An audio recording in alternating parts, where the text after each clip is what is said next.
السلام عليكم ورحمة الله وبركاته. هواي نسمع أنه يقول لك ادعوا للميت، ادعوا للميت. الميت يحتاج الدعاء، ولربما دعاء من الأدعية يغير مصير ميت 180 درجة، يغير مصير الميت وعاقبة الميت إلى الأبد، ويعيش عيشة نعيم لربما.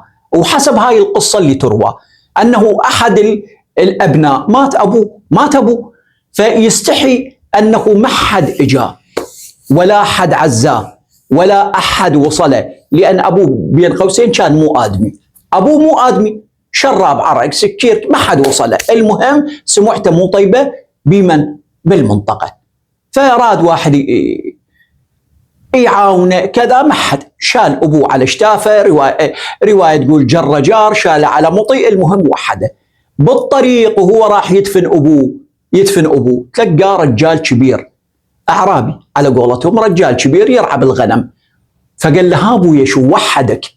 الميت وحدك شايله، ما حد وياك، ليش؟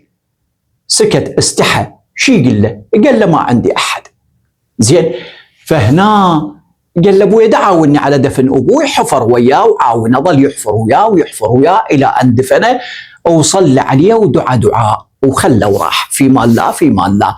بعالم الطيف، عالم الرؤية، الشاب يشوف أبوه منعم معزز مكرم. قال له خيرك بويا، شنو اللي خلاك هيك وانت صاحب المكسرات؟ قال له بفضل دعاء صاحبك الراعي الأعرابي.